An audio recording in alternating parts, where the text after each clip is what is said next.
하나님 은혜를 감사드립니다. 오늘 수요 오전 예배로 올라와 주님께 예배하게 하심을 참으로 감사를 드립니다. 오늘도 주님 예배 가운데 주님 임재하여 주시고 한 사람 한 사람 다 만나 주심으로 그들의 아픔을 치유하여 주시고 또 오늘 하루 살아갈 동안에 주님의 성령으로 인하여 하루가 형통한 삶이 되길 원합니다. 찬양으로 주님 앞에 나아가오니 기쁘게 받아 주시옵소서. 예수님의 이름으로 기도드렸습니다. 아멘.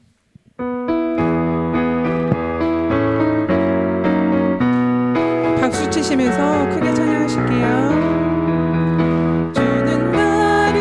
기르시는 목자요 나는 주님의 귀한 어린 양 푸른 풀밭 맑은 시냇물가로 나를 늘 인도하여 주신다.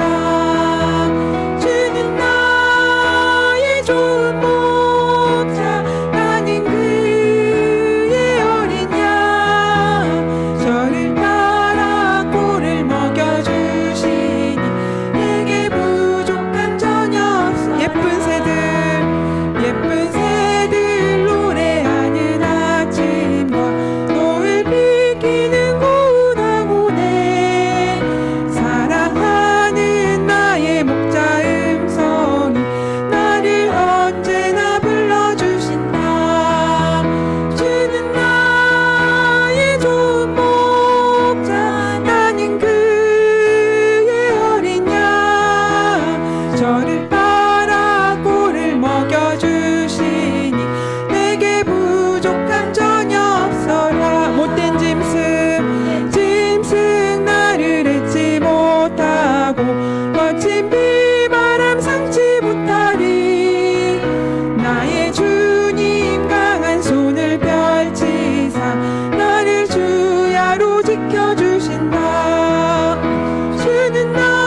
내게 부족한 전혀 없어라. 예쁜 새들 노래하는 아침과 노을 비키는 고나고네 사랑하는 나의 목자 음성이 나를 언제나 불러주신다. 주는 나의 좋은 목자 나는 그의 어린 양 저를 따라 꼴을 먹여주시니 내게 부족함 전혀 못된 짐승 나를 잊지 못하고 거친 비바람 삼지 못하리. 나의 주님 강한 손을 펼치사 나를 주야로 지켜주신다. 주는 나의 좋은 목자 나는 그의 어린 양 저를 따라 꼴을 먹여주시니 내게 부족함 전혀 주는 나의 좋은 목자 나의 좋은 목자 나는 그의 어린 양 저를 따라 꼴을 먹여주시니 내게 부족한 전혀 없어라. 주의 음성을 내가 들으니 사랑한단 말일세. 믿는 마음으로 주께 가오니 나를 영접하소서. 내가 매일 십자가 앞에 더 가까이 가오니 그새 주의 흘린 봄의 비로소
앞에 더 가까이 가오니 구세주의 흘린 몸의 피로써 나를 젊게 하소. 편찮은 주님의 사랑과 거룩한 보혈의 공로를 우리 다 찬양을 합시다. 주님을 만나볼 때까지 예수는 우리를 깨끗게 하시는 주시니 그의 피 우리를 눈보다 더 이게 하셨네. 우리를 깨끗게 한 피는 무궁한 생명의 물새 생명의 구원을 받은 자 하나님 찬양을 합시다. 예수는 우리를 깨끗게 하시는 주시니 그의 피 우리를 눈보다 더 이게 하셨네. 주님의 거룩한 보혈을 날마다 입으로 간증해 담대히 싸우며 나가세. 천국에 들어갈 때까지 예수는 우리를 깨끗게 하시는 주시니 그의 피 우리를 눈보다 더 이게 하셨네. 십자가 단단히 붙잡고 날마다 이기며 나가세. 머리에 면류관 쓰고서 주 앞에 찬양할 때까지 예수는 우리를 깨끗게 하시는 주시니 그의 피 우리를 눈보다 더 이게 하시네. 십자가 단단히 붙잡고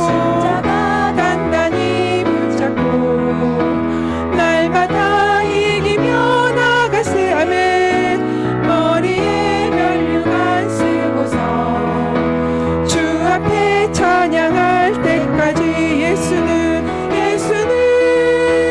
우리를 깨끗게 하시는 주시니 그의 피 우리를 눈보다 더 이게 예수는 우리를 깨끗게 하시는 주시니 그의 피 우리를 눈보다 더 이게 하셨네. 아멘.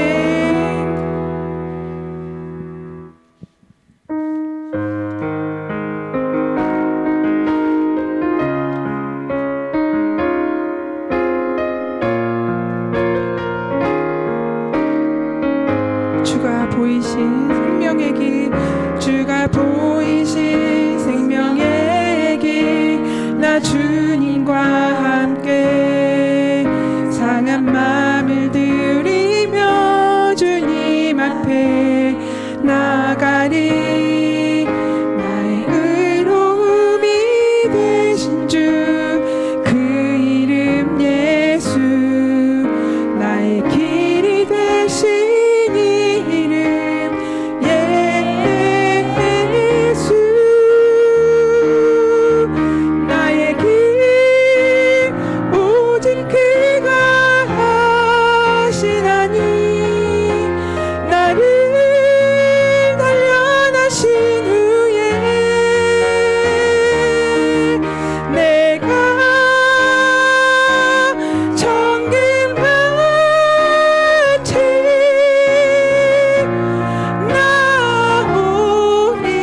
다시 한번 찬양하실게요. 주가 보이신 생명의 길, 나 주님과 함께 상한 마음을 들이며 주님 앞에 나가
주님 찬양해.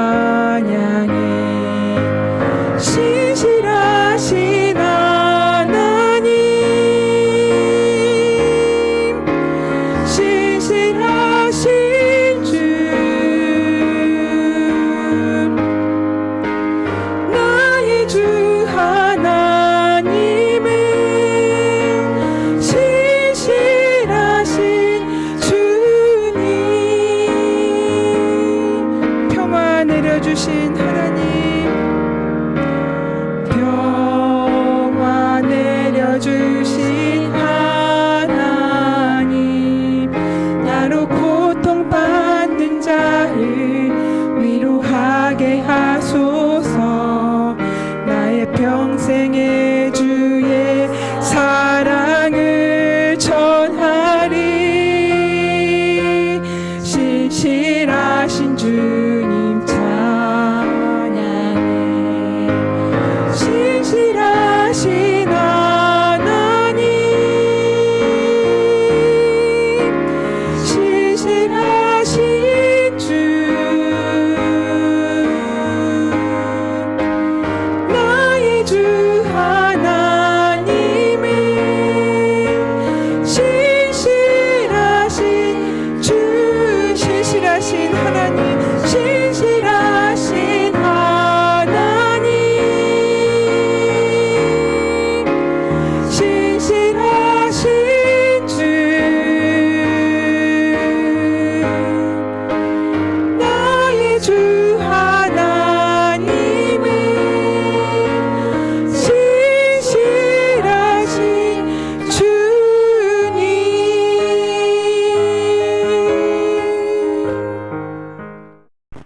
하나님 감사합니다. 오늘이 제 생일이자 아들 만철이, 딸 지숙이의 생일입니다. 우리 아들 사업 번창하게 해주시고 그 가정 하나님 믿게 해주세요. 우리 딸 지숙이의 질병도 고쳐주시옵소서. 감사합니다. 하순자 집사님 감사헌금 드리셨습니다.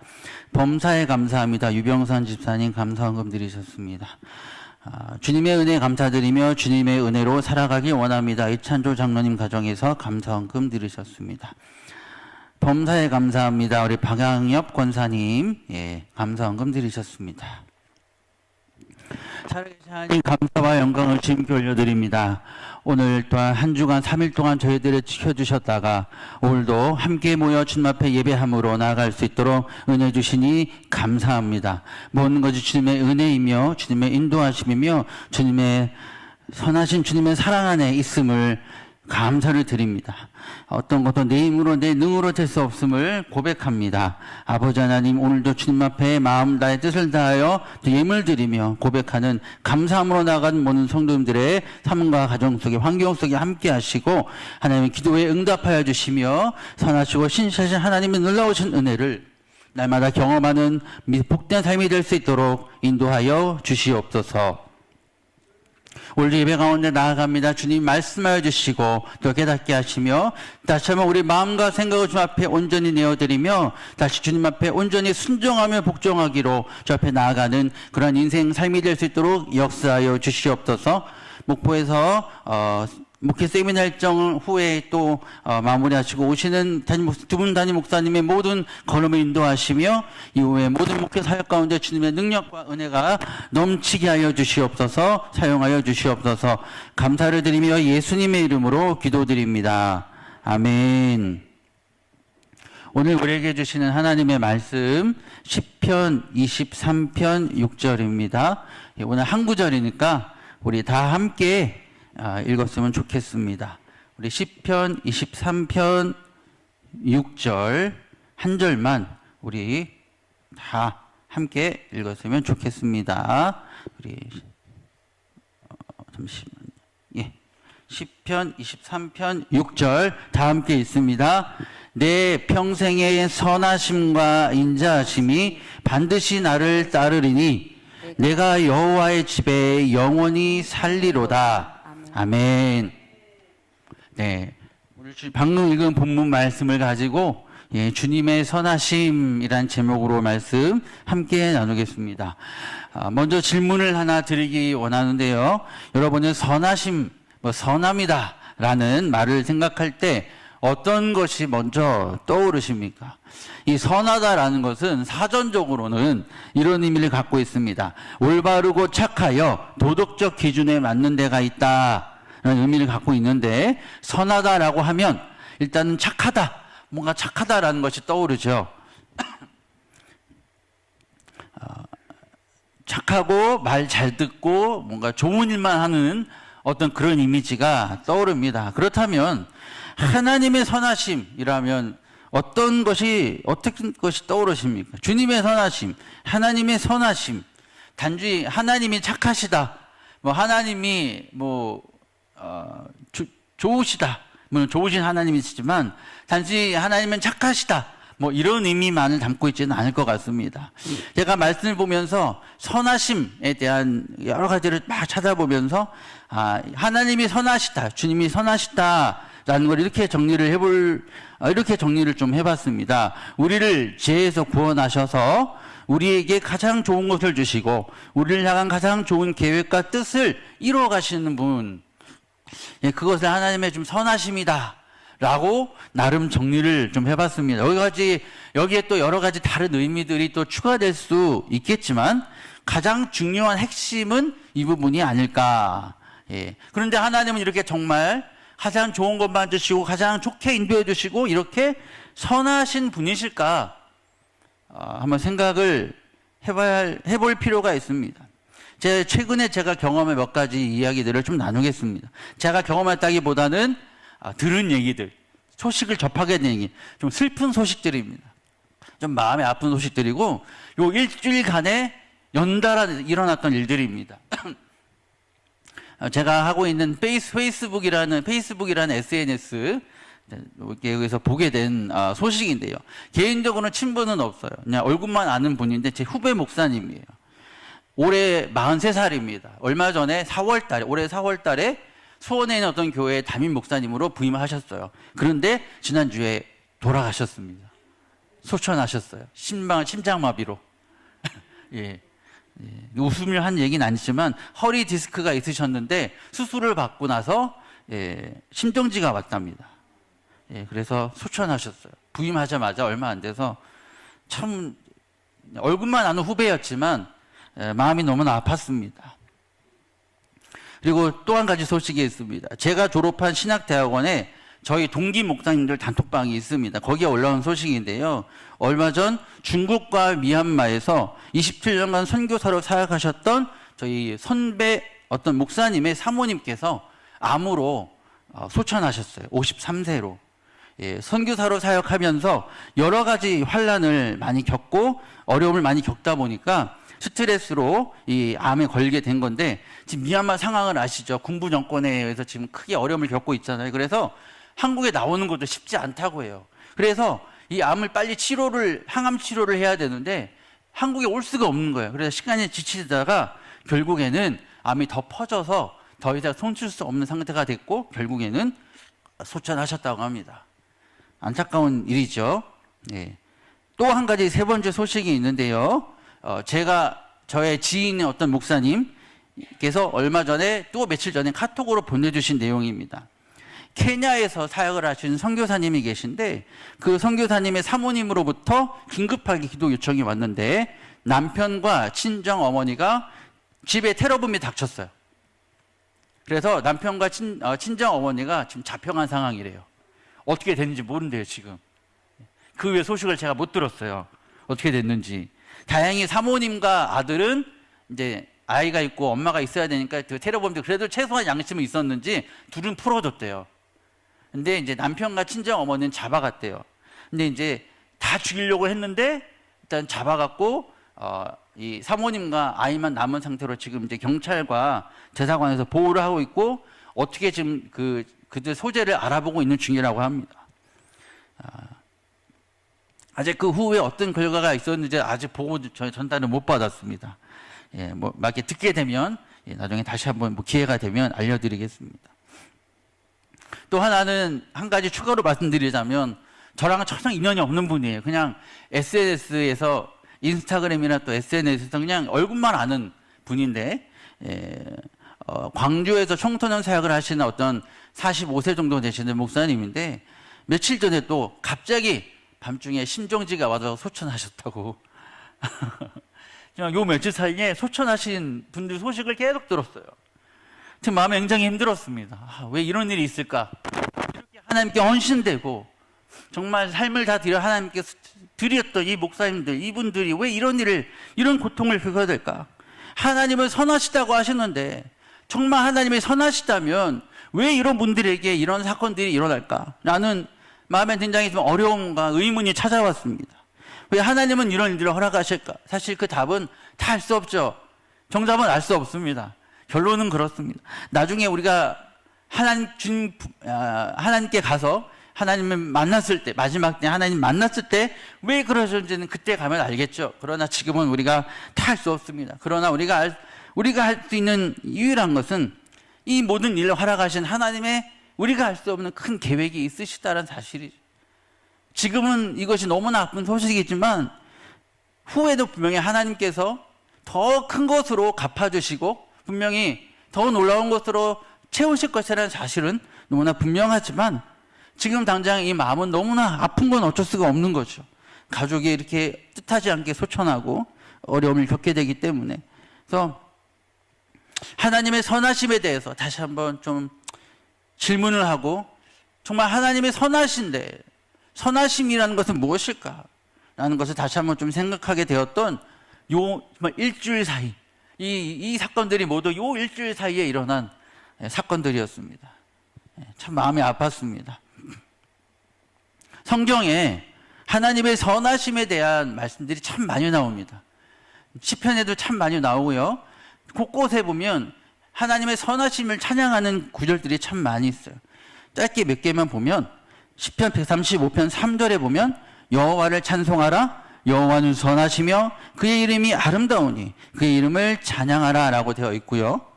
136편 1절에 보면 여호와께 감사하라 그는 선하시며 그 인자하심이 영원함이로다 라고 하고 있습니다.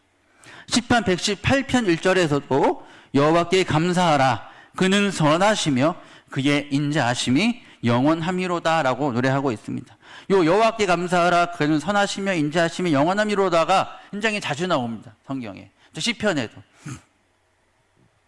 근데 이 시는 다윗이 쓴 거죠. 다윗이 썼는데 이 다윗이 고백하는 이 시들의 내용을 살펴보면 우리가 이미 익숙히 아시다시피 다윗이 이렇게 하나님의 선하심과 인자하심을 고백하고 찬양할 수 있는 상황이 아니었음을 우리는 쉽게 알 수 있습니다. 다윗이 어떤 상황에서 이 시들을 쓰는지에 대해서는 간략하게나마 모든 성도님들이 많이 들으셨을 것이고 아실 것이라고 생각을 합니다. 또 시편 23편에 오늘 읽었던 본문에도 보면 오늘 본문도 바로 그 본문을 제가 여러 가지 본문이 있지만 그냥 우리가 익숙하고 또 내가 그 여호와의 선하심 인자하심이 나를 평생에 따른다라는 말이 굉장히 은혜가 됐고 내가 여호와의 집에 영원히 살리로다. 익숙한 구절이 저희 마음에 가장 많이 다가와서 오늘 본문으로 정하게 됐는데요. 시편 23편의 4절을 보면 이렇게 나와 있습니다. 내가 사망의 음침한 골짜기로 다닐지라도 또 5절에 보면 주께서 내 원수의 목전에서 지금 이 간단한 두 구절에서도 다윗의 상황을 알 수가 있습니다. 지금 사망의 음침한 골짜기의 상황이 놓여 있는 거죠. 지금 공격을 당하고 있는 겁니다. 사망이 눈앞에 있는 것입니다. 그럼에도 해를 두려워하지 않는다. 지금 내 원수 눈앞에 내 목전에 주 눈앞에 원수가 있는 거예요. 그럼에도 그 원수의 눈앞에서 주께서 나에게 상을 차려주셨다. 믿음이 아니면 정말 하나님을 향한 정말 절대적인 믿음이 아니면 이렇게 고백할 수 없는 시들인 거예요. 우리 너무나 쉽게 그냥 선하신 목소리 이렇게 우리가 즐겁게 찬양하지만 이 시들은 정말 즐겁게 찬양할 수 없는 시예요. 사실은 너무나 어려운 그런 목숨이 어떻게 될지 알 수 없는 그런 정말 목전에 원수가 있는 상황 앞에서 이 노래를 하고 있는 사실을 생각한다면 우리가 단지 즐겁게만은 찬양할 수 없는 그런 시들인 거죠. 시편 136편에는 하나님이 행하신 여러 일들에 대해 찬양하는 내용들이 쭉 나오고 있다가 다른 구절과 다른 좀 내용이 하나가 나옵니다. 23절에 보면 우리를 비천한 가운데서도 기억해 주신 이에게 감사하라. 24절에 보면 우리를 우리의 대적에게서 건지신 이에게 감사하라. 지금 비천할 때에도 하나님의 선하심을 찬양하는 거예요. 그리고 지금 대적의 공격 가운데서도 하나님의 선하심을 찬양하고 있는 겁니다. 감사라고 하는 겁니다. 118편 시편 118편 5절에서도 이렇게 말씀하고 있습니다. 내가 고통 중에 부르짖었더니 6절에 여호와는 내 편이시라 내가 두려워하지 아니하리니 사람이 내게 어찌할까. 10절에 문나라가 나를 애워쌌으니 12절에 그들이 벌들처럼 나를 애워쌌으나 17절에 내가 죽지 않고 살아서 배우님 대단 생각해 보면 굉장히 대단한 얼마나 지금 치열하게 지금 싸우고 있는 거예요. 목숨을 건지기 위해 이 다윗이 이 위기 속에서 이 고난 속에서 얼마나 지금 싸우고 있는가 하나님을 절대적으로 매달리고 의지하면서 지금 찬양하고 있는가 우리가 그것을 알 수가 있습니다. 18절에서는 여호와께서 나를 심히 경책하셨어도 죽음에는 넘기지 아니하셨도다. 그렇죠? 나의 죄로 나의 불순종으로 나왔던 모습으로 하나님 경책하시지만 그래도 죽음에는 넘기지 않으셨다. 그래서 선하시다. 나의 죄에도 불구하고 나를 죽음에 넘기시지 않는 것으로 인하여서 감사하는 그것 하나님의 선하십니다 라고 찬양하고 있습니다. 믿음으로 나아가는 삶에는요 이렇게 분명히 고난이 있습니다. 삶의 과정에 분명히 사망의 음침한 골짜기가 우리 가운데 분명히 있습니다. 있죠. 그리고 고난이 있고 원수의 공격과 오해를 받을 수 있고 비천과 가난에 처할 수도 있다는 것입니다. 우리가 선하신 하나님이라고 해서 하나님이 선하시다고 해서 우리가 좋은 일들만 잘 되는 일들만 일어나는 것이 아니라는 사실이죠. 이건 아시지만 한 번 더 기억을 해야 될 필요가 있습니다. 다윗은 지금 하나님의 선하심을 이렇게 찬양할 수 있는 상황이 아니에요. 곧 죽을 수 있는 상황이란 것입니다. 그럼에도 다윗은 하나님은 선하십니다 라고 찬양하는 저와 여러분이라면 이런 상황일 때 하나님은 그래도 선하십니다 라고 찬양할 수 있으시겠습니까? 그렇게 할 수 저도 그렇게 할 수 있을까 장담할 수 없습니다. 그런데 그럼에도 불구하고 다윗은 하나님은 찬양받으시기에 합당하다라고 얘기하고 있는 것, 노래하고 있는 것입니다. 왜냐하면 그는 하나님을 경험했고 하나님이 어떤 분이신지를 경험했기 때문입니다. 모든 순간에 고난의 순간에 하나님이 나와 함께 하셨고 하나님의 손길로 이끄셨기 때문입니다. 그리고 다윗은 내 옆에 하나님이 함께 하시는 것에 대해서 늘 인식하고 있었기 때문입니다. 시편 89편 21절입니다. 내 손이 그와 함께하여 견고하게 하고 내 팔이 그를 힘있게 하리로다. 이 내 손이라는 것은 바로 하나님의 손, 하나님의 팔이 나를 힘있게 했고 견고하게 했다라는 고백인 것입니다. 사무엘상 17장 37절에서 이렇게 얘기하고 이 말씀 무슨 말씀이냐면 우리가 아시는 다윗과 골리앗 말씀입니다. 여기서 다윗이 하는 고백이 이런 고백입니다. 여호와께서 나를 사자의 발톱과 곰의 발톱에서 건져내셨은즉 나를 이 블레셋 사람의 손에서도 건져내시리다. 다윗은 이렇게 고백하고 있습니다. 그리고 계속해서 18장 12절에 이렇게 또 고백하고 있습니다. 여호와께서 사울을 떠나 사울의 해서 불순종하고 다윗 죽이려고 그러고 막 불순종하니까 결국 하나님의 영이 사울을 떠나 다윗과 함께 계심으로 이렇게 기록하고 있습니다. 사무엘상 30장 6절에서는 백성들이 자녀들 때문에 마음이 슬퍼서 다윗을 돌로 치자 다윗이 크게 다급하였으나 그의 하나님 여호와를 힘입고 용기를 얻었더라.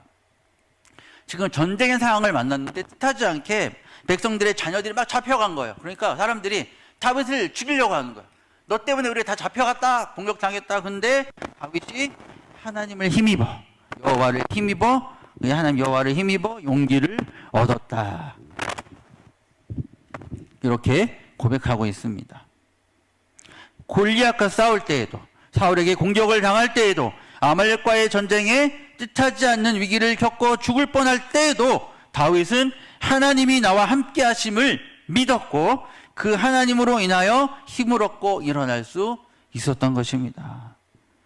우리가 또 한 가지 하나님의 선하심을 고백할 수 있는 이유가 있습니다. 그것은 바로 하나님이 저와 여러분을 창조하셨다는 것.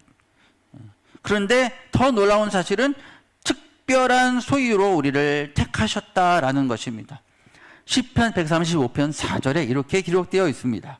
여호와께서 자기를 위하여 야곱 곧 이스라엘을 자기의 특별한 소유로 택하셨음이로다. 더 나아가서 에베소서 1장 4절의 5절을 보면 사도 바울이 이렇게 고백하고 있습니다. 곧 창세전에 그리스도 안에서 우리를 택하사 우리로 사랑 안에서 그 앞에 거룩하고 흠이 없게 하시려고 그 기쁘신 뜻대로 우리를 예정하사 예수 그리스도로 말미암아 자기의 아들들이 되게 하셨으니, 그렇죠?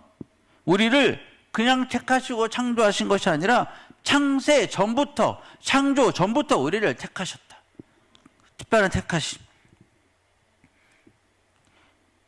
그러니까 어떤 특별한 규정이나 능력을 베풀어 주시고 문제를 해결해 주시기 때문에 선하신 것이 아니라 창세 전부터 이미 저와 여러분을 택하여 주셨고 우리로 하여금 하나님의 아들들이 되게 하셨다. 예수를 통하여, 예수님을 통해 우리가 하나님의 자녀가 되게 하셨다는 그 사실로 인하여 우리의 신분이 예수님으로 인하여 변화된 것으로 인하여 하나님은 선하시다라고 고백할 수 있는 것입니다. 에베소서는요, 사도 바울이 감옥에서 쓴 거예요. 옥중 서신입니다. 우리는 사실 감옥에 갇힐 걸 넣기 전에 조금만 어려움을 당해도 우리 마음에서 막 그 숭뿌리가 올라오면서 하나님을 때로 원망하고 왜 나에게 이렇게 행하십니까? 제가 많이 토로하는 기도긴 한데요. 부끄럽지만 하나님 왜 나한테 이러세요? 예, 이런 기도 해보신 적 있으십니까? 예, 왜 이러세요? 막 예, 너무하시네요. 막 이러면서 예, 그런 기도를 가끔 좀 너무 힘들 때 하곤 합니다. 예, 근데 사도 바울은 지금 감옥에 갇혀 있습니다. 감옥에 갇혀 있어요. 그러면 얼마나 사실 내가 복음을 열심히 전했는데 변화받아서 이 예수님을 열심히 전하고 전도하고 교회를 막 세우고 있는데 내가 지금 감옥에 갇혀 있어요. 하나님의 뜻대로 순종했는데 내가 감옥에 갇혀 있으면 얼마나 억울합니까? 난 순종했는데 열심히 했는데. 그런데 사도 바울은 그런 마음 고백을 하지 않습니다. 하나님의 선하심과 이 하나님을 향한 주님을 향한 믿음을 이렇게 고백하고 있습니다. 흔들리지 않는 믿음, 감옥에 갇혀서도 여전히 하나님을 찬송하는 그 믿음. 내가 감옥에 갇혔지만 여전히 그것이 통해서 복음이 전해진다면, 예수님이 전해진다면 그것으로 인하여 감사한다고 고백하는 것이 사도 바울의 고백인 것입니다. 하나님의 선택은 하나님의 사랑 때문입니다. 저와 여러분이 하나님께 선택받은 이유, 택함받은 이유, 형태전부터 택함받은 이유는 무엇입니까? 하나님이 일방적으로 여러분들을 사랑하시기 때문에, 우리 어떠한 모습에도 불구하고 우리들을 사랑하시기 때문에, 사랑하시기로 작정하셨기 때문이죠. 이것이 하나님의 선하심인 것입니다. 나는 너무나 불순종하고 너무나 부족하고 나는 너무나 연약한데 내 마음대로 행하고 시도를 안에 불순종하는데 하나님은 그 모습에도 불구하고 나를 사랑하신다는 거예요. 나를 버리지 않으신다는 거예요. 나와 함께 하신다는 것입니다. 나를 인도하신다는 것입니다. 그것이 바로 하나님의 선하심인 시인은 노력하고 있는 것입니다. 그 사랑의 절정, 그 선하심의 절정이 어디에서 나타납니까? 바로 하나님께서 조창자이신 예수님을 우리의 죄를 위해서 십자가에 내어주신 그 사랑 아니겠습니까? 가장 소중한 것, 하나님께 가장 소중한 것을 바로 우리를 위해서, 우리 너무 사랑하셔서, 그 무엇보다 우리 너무 사랑하셔서 버리신 거예요. 내어주신 것입니다. 이것이 바로 하나님의 선하심이라는 것입니다. 아까 제가 그 예로 들어드렸던 중국과 미얀마 그 선교사님, 그 사모님에 대한 얘기에 그 밑에 이 글을 전해주신 목사님이 추가로 느꼈던 생각들을 쓰신 내용이 있는데, 거기에다가 제가 또 묵상한 것을 조금 추가해서 좀 말씀을 드리고자 합니다. 하나님의 선하심, 그걸 읽으면서 하나님의 선하심이 이런 것이구나 좀 생각을 하게 됐는데요. 이 글을, 이 소식을 전해주시는 목사님께서 이 말씀이 생각났다고 합니다. 고린도후서 4장 16절에서 18절 말씀인데 제가 시간이 없어서 자막을 이 구절을 준비를 못했어요. 죄송합니다. 그러므로 우리가 낙심하지 아니하노니 우리의 겉사람은 낡아지나 우리의 속사람은 날로 새로워지도다. 우리가 잠시 받는 환난에 경한 것이 지극히 크고 영원한 영광에 중한 것을 우리에게 이루게 함이니 우리가 주목하는 것은 보이는 것이 아니요 보이지 않는 것이니 보이는 것은 잠깐이요 보이지 않는 것은 영원함이라 이렇게 말씀하고 있습니다. 또 사도 바울은 고린도후서 4장 10절에서 이렇게 고백했습니다. 우리가 항상 예수의 죽음을 몸에 짊어짐은 예수의 생명이 또한 우리 몸에 나타나게 하려 함이라 이렇게 얘기하고 있습니다. 하나님의 일을 사는 사람 포함하여 이 모든 하나님의 자녀들의 살아가는 삶 속에 때로는 이렇게 이해할 수 없는 고난과 문제들이 찾아오는데 어떻게 보면 그것은 우리 삶 가운데 당연하게 오는 것 수밖에 없다고 할 수 있을 것이라는 사실입니다. 근데 그것은 결국 왜 그런 고난과 어려움이 찾아오느냐? 결국 예수의 생명이 우리의 몸에 나타나게 하기 위하여, 예수님이 우리 삶을 통해 우리의 그 고난과 그 모습을 통하여 예수님이 영광 받으시고 예수님이 증거되며 복음이 드러나며 예수님이 드러나게 되는, 예수님의 영광이 나타나게 되는, 예수의 생명이 나타나게 되는, 예수의 생명이 우리의 그 영적인 예수의 그 우리 안에 있는 생명이 그 안에 있다는 것입니다. 고난을 통해 나타난다는 거예요. 우리가 고난을 통하여 주님 앞에 그렇게 세워져 나가고 준비되어져 나가고 고난을 통하여 성장해 하나님과 더 가까워질 때, 그렇게 하나님을 만날 때 우리 안에서 예수의 그 생명과 능력이 우리의 삶을 통하여 나타나게 된다는 것입니다. 참 상반되는 얘기죠. 은혜를 받아야 뭐 능력이 나타나는, 당연히 은혜를 받아야 되지만 우리의 고난과 그 시간들을 통해 예수님의 고난에 짊어지는 그 환난과 고난의 경험을 통해 우리의 삶에 더욱더 예수의 생명이 나타나다는 것입니다. 그 섭리를 우리에게, 그런 섭리를 우리에게 말씀해 주고 있는 것입니다. 그래서 아까 읽었던 고린도전서 4장 16절 18절에서 이렇게 말씀했죠.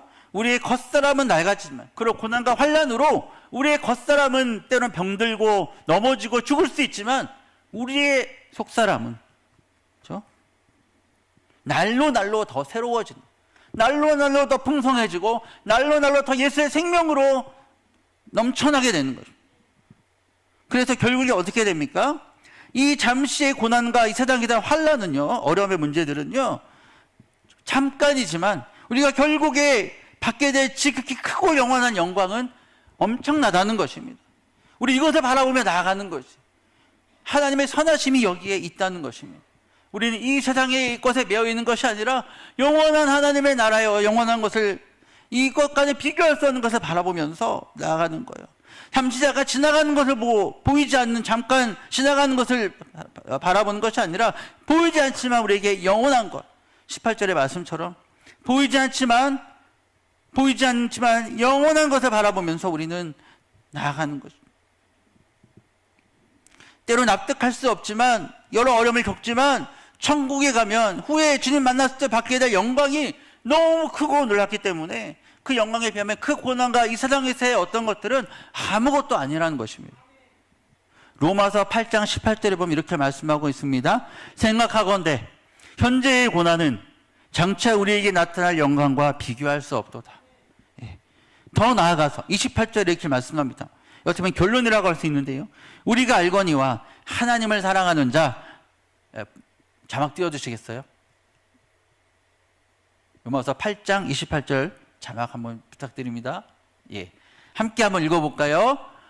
우리가 알거니와 하나님을 사랑하는 자, 곧 그의 뜻대로 부르심을 입은 자들에게는 모든 것이 합력하여 선을 이루느니라. 아멘. 결국에는 하나님의 선, 저 여러분을 통해 하나님의 선하신 그 놀라우신 뜻이 이루어지게 되어 있다는 것입니다. 그것이 하나님의 약속이라는 거예요. 영광이 예비되어져 있는 것입니다. 그렇기 때문에 우리는 힘들고 어렵지만 끝까지 좁은 길을 가면서 예수 그리스도를 따르는 길을 갈 수 있는 것입니다. 이것이 우리가 알 수 있는 하나님의 최대의 선하심이 아닐까 생각해 봅니다. 구세군의 창시자인 윌리엄 부스라는 분이 있는데요, 이분이 어느 날 환상을 봤는데 그 환상에서 뭘 우리가 봤는지는 모르지만, 나타나 있지 않지만 이 하늘에서 순교자들이 받는 영광을 보게 됐다고 합니다. 그 환상을 봤는데 그 영광이 너무나 놀라워가지고 이 윌리엄 부스가 지금 당장이라도 내가 순교하고 싶다라는 마음을 갖게 됐다고 합니다. 100번, 1000번이라도 순교하고 싶은 마음이 들었다고 합니다. 그만큼 우리는 뭔지는 알 수 없지만 이렇게 하나님께 헌신하고 섬겼던, 순교했던, 또 이렇게 죽임을 당했던 많은 사람들이 받는 영광은 정말 어마어마하고 놀랍다. 우리가 지금 상상할 수 있는 모든 걸 초월한다는 거예요. 저는 초반부에 이 안타깝게 초청하셨던 목사님들, 이 선교사님 모두 지금은 그 기쁨을 이해할 수 없지만 지금 하나님의 품에서 그 어떤 것과 비교할 수 없는 영광과 기쁨을 누리고 있으실 줄로 믿습니다. 하나님이 저에게 이렇게 말씀하시는 것 같아요. 우리에게 이렇게 말씀하시는 것 같아요. 너 지금 이렇게 좀 힘들지, 어렵지, 그래, 다 알고 있어. 그렇지만 포기하지 않고 의심하지 않고 끝까지 나를 따를 수 있겠니? 나를 순종할 수 있겠니? 조금 느리고 더딜지만 힘들지만 끝까지 나를 따라올 수 있겠니? 그것을 저 여러분들에게 물으시는 것 같아요. 우리에게 물으시는 것 같아요. 라는 예수님께서 저 여러분에게 이렇게 물으신다면 끝까지 주님을 따라서 그렇게 나아가실 수 있으시겠습니까? 끝까지 포기하지 않고 그렇게 나아가실 수 있는 저와 여러분들이 되시기를 소망합니다. 이찬수 목사님의 책에 감사라는 책이 있어요. 그 책의 일부분의 내용에 이런 내용이 있습니다. 시카고에 유학을 하러 가셨을 때에 영하 그 20도, 30도의 날씨에서 일하고 있는 어떤 가게에서 일을 한 것 같은데 그 가게 주변에 눈도 치우고 변기도 청소하고 쓰레기도 비우고 그렇게 했다고 합니다. 그 일을 한 후에는 밤에 또 주유소에서 또 아르바이트를 한 것 같아요. 11시부터 이찬수 목사님 아시죠? 누구신지? 분당 우리 교회 담임 목사님. 주유소에서 일하시며 밤을 새웠다고 해요. 그리고 나서 다음 날에 밤을 새고 학교로 또 간 거예요.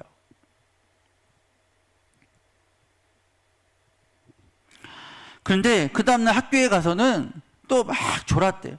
근데 그렇게 졸고 나서는 너무나 그 마음에 막 수치스러웠대요. 부끄러웠대요. 근데 그 후에 어떻게 또 상황이 되어가지고 한국에 와서 또 신학교에 오시게 되었어요. 근데 한국의 신학교에 와서는 더 힘든 일이 있었다고. 왜냐하면 미국에서 계속 계셨기 때문에 가족들도 미국에 다 계셨다고 해요. 그래서 얼마 전에 또 이렇게 가족의 장례가 있어서 어머니가 돌아갈 때 미국에 다녀오셨었죠.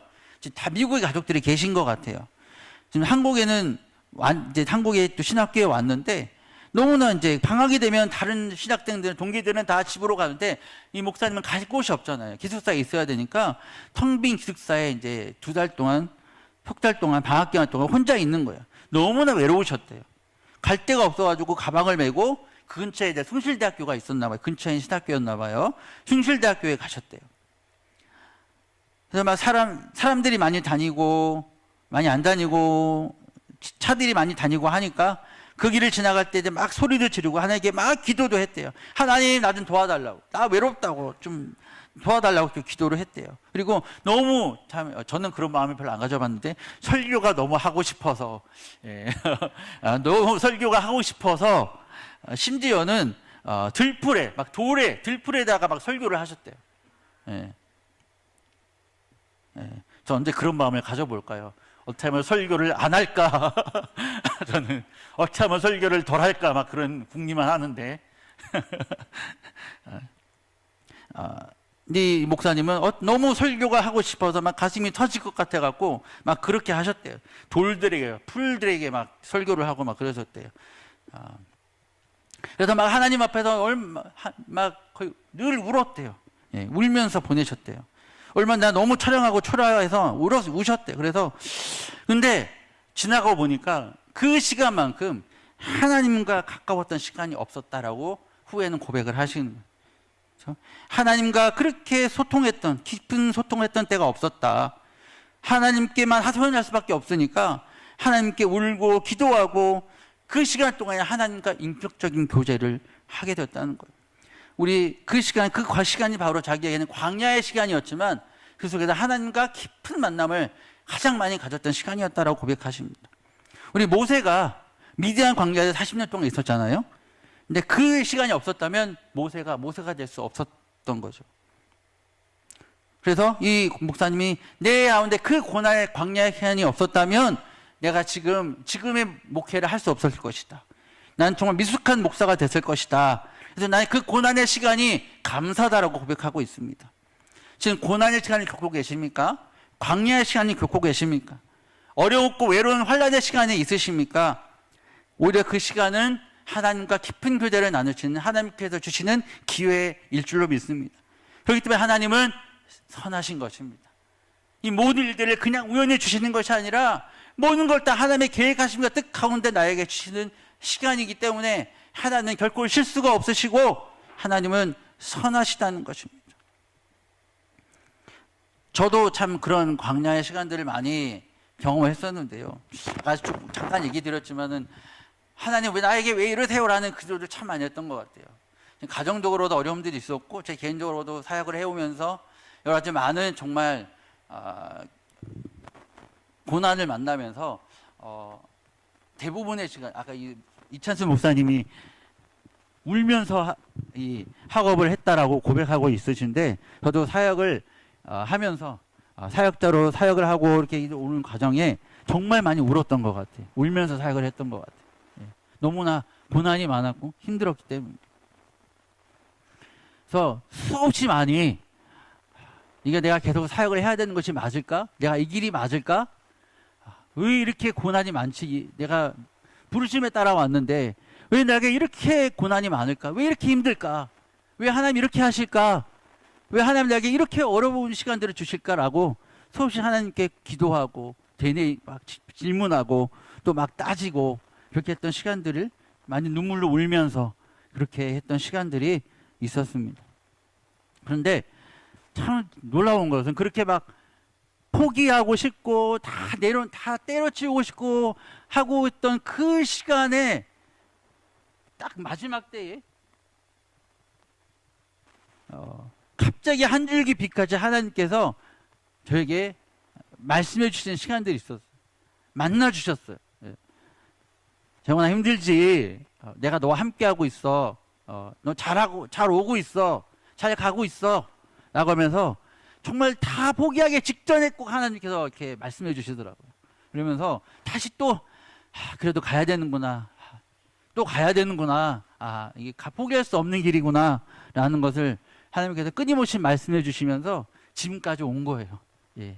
놓지 않고 끈을 놓지 않고 지금까지 오게 된 것입니다. 앞으로 하면 어떻게 또 인자하실지 알 수 없지만 또 어떤 고난이 이제 또 있게 하실지 알 수 없지만 하나님은 선하시기 때문에 정말 나에게 정말 가장 좋은 곳으로 인도해 주실 것을 믿고 저는 나아가고 있습니다. 저와 여러분을 향해서 하나님께서 동일하신 하나님이 그렇게 행하실 줄로 믿습니다. 저희 아내한테 설교를 준비하면 저희 아내한테 여보는 선하심에 대해서 어떻게 생각해? 라고 하나님의 선하심에 대해서 어떻게 생각해? 라고 물어봤어요. 그랬더니 하나님은 언제나 선하시지. 단어 하나 다 기억이 나지 않지만 이런 의미로 얘기를 했어요. 아내가 내가 죄를 짓고 불순종하고 나는 정말 하나님 앞에 너무나 잘 살지 못하는데 잘 살지 못하는 아내는 정말 하루에 거의 대부분 시간 기도와 말씀으로 보내는 그런 분이에요. 맨날 저에게도 혼나요. 어떻게 목사가 저렇게 기도도 안 하고 말씀도 안 읽고 어떻게 목사가 저래 하고 해서 저 아내한테 참 많이 혼납니다. 이제 아내는 늘 기도와 말씀을 하라가면서도 자기 그렇게 하면서도 난 너무 부족해. 난 너무 하나님의 너무나 죄송해 하고 늘 그렇게 얘기하는 아내이거든요. 그래서 아내를 보면서 참 많이 도전이 됩니다. 제 아내는 이미 신학을 하면서 신학 졸업하고 저보다 앞서서 혼자서 처녀의 몸으로 7년 동안 단독 목회를 했던 사람이에요. 그래서 이제 놀라운 저로서는 정말 상상할 수 없는 일인데 복음에 대한 열정, 하나님을 너무 사랑해서 예수를 너무 사랑해서 너무 전도하고 싶고 복음 전하고 싶어서 목회를 했다고 고백을 하더라고요. 데이트를 하면서도 그런 얘기를 나눴었는데 정말 딴 세상 사람 같았어요. 정말 대단하다. 하지만 그런 사람이 저를 만났고 저는 너무너무 앞으로 목회 사역에 있어서 너무나 큰 동력자를 얻게 된 것 같아서 전 너무너무 감사합니다. 지금 너무나 감사하고 있습니다. 얘기가 길어졌네요. 죄송합니다. 저는 하나님, 그래서 이 모든 과정들을 겪으면서 아내의 고백을 들으면서 아내가 하나님은 나의 어떤 상황에도 불구하고 하나님은 선하시지. 하나님은 늘 선하셔. 내가 잘못한 거지. 내가 죄인이지. 내가 부족한 거지. 하나님은 늘 선하셔라고 고백을 하더라고요. 예. 그 고백을 들으면서 참 많이 부끄러웠습니다. 나는 하나님께 늘 억울해. 난 억울해. 하나님 나 억울해요. 막 그러는데 아내는 내가 죄인이에요 라고 고백한 걸 보면서 참 많이 저 자신이 부끄러웠습니다. 마지막으로 하나 좀 나누기 원하는 것은 제가 좋아하는 요즘 많이 듣는 찬양이 있어요. 이 찬양의 제목이 뭐냐면 영어로 Goodness of God 이잖아요. 하나님의 선하심, 주님의 선하심이라는 찬양인데요. 이 찬양이 우리나라에도 번역이 되긴 해요. 그런데 한글로 번역된 찬양은 가사가 뭔가 많이 빠져 있어요. 부르면 뭔가 막 다 허전해요. 들어봤는데 너무 허전하더라고요. 가사가 뭔가 많이 빠져 있어요. 근데 이 원어의 영어의 가사를 보면 이 한국어로 번역된 가사와 너무나 다릅니다. 우리가 그런 찬양들이 종종 있거든요. 예. 그래서 저는 이제 원어 영어 가사의 찬양을 들어요. 그래서 한국어 가사 찬양 이 노래에 이 굿니스 오브 갓이라는 찬양의 영어 찬양으로 항상 듣고 있거든요. 근데 그 찬양을 이제 직역한 것, 그 영어를 그대로 직역한 것을 제가 좀 읽어드리겠습니다. 주님, 저는 당신을 사랑합니다. 당신의 자비는 절 결코 실망시키지 않습니다. 내 생의 모든 날들 저는 당신 손안에 붙들려 있었습니다. 제가 일어나는 그 순간부터 머리를 눕힐 때까지 나의 하나님의 선하심을 나는 찬양할 것입니다. 주님은 제 전생에 걸쳐 신실하셨습니다. 제 전생에 걸쳐 주님은 정말 선하셨습니다. 내가 모든 숨을 쉬는 동안, 숨을 쉴 수 있는 동안 저는 하나님의 선하심을 찬양할 것입니다. 주님의 목소리를 사랑합니다. 주님은 불 가운데서 저를 인도하셨습니다. 가장 어두운 밤에 다른 무엇보다 주님은 가까이 계셨습니다. 저는 당신을 아버지로 알아왔습니다. 저는 당신을 친구로 알아왔습니다. 그리고 저는 하나님의 선하심 안에 살아왔습니다. 저의 전생에 주님은 신실하셨습니다. 전생에 주님은 선하셨습니다. 그리고 후렴 뒤에 나오는 추가되는 브릿지라는 부분이 있는데 그 부분의 가사가 진짜 은혜가 됩니다. 저는 하나님의 선하심을 찬양할 것입니다. 왜냐하면 주님의 선하심이 저를 쫓아오기 때문입니다. 주님의 선하심이 나를 따르고 있기 때문입니다. 나의 삶을 내려놓고 주님께 저를 온전히 내어드립니다. 주님께 저를 항복합니다. 주님께 모든 것을 드립니다. 하는 부분이 이게 원어의 가사인데요. 한국어 번역에는 이 내용들이 많이 빠져 있어요. 그냥 주님은 선하십니다. 내 모든 호흡을 다해 이런 식으로 번역이 되는데 참 아쉽더라고요. 이 찬양이 저게 너무나 많이 은혜가 됩니다. 우리 눈에는 보이지 않을지라도 하나님의 선하심이 늘 저와 여러분과 함께하고 있습니다. 저와 여러분을 따르고 있습니다. 하나님은 신실하셔서 변함없이 흔들림 없이 실수 없이 저와 여러분의 인생을 이끌어가고 계십니다.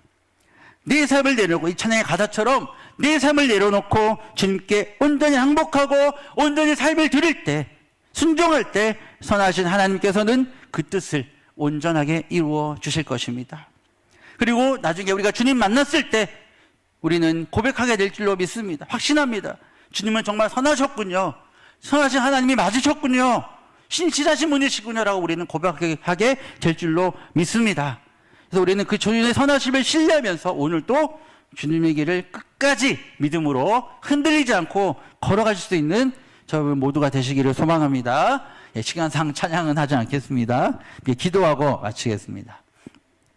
좋으신 하나님 감사합니다. 그렇습니다. 주님은 선하십니다. 우리는 때로는 상황 속에 환경 속에 부정할 때가 있지만 주님은 선하시고 인자하시고 우리를 향하신 그 계획이 영원하십니다. 우리 영원히 포기하지 않으시고 우리를 사랑하십니다. 그래서 우리를 위해 모든 것을 떼어 던지시고 버리셨습니다. 그 하나님을 찬양합니다.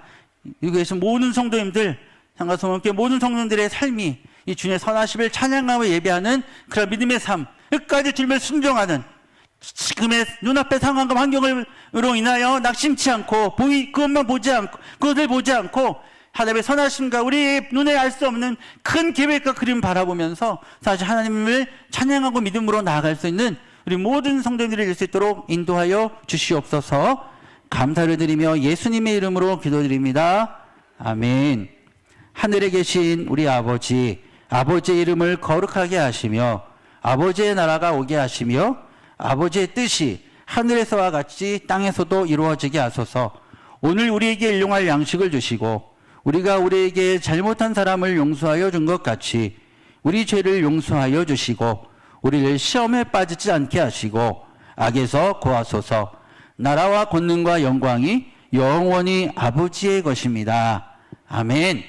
이 시간 주여 3번 부르짖으시고 개인적으로 기도하시다가 돌아가시면 되겠습니다. 이게 주여 3번 부르짖고 기도하겠습니다. 주여, 주여, 주여.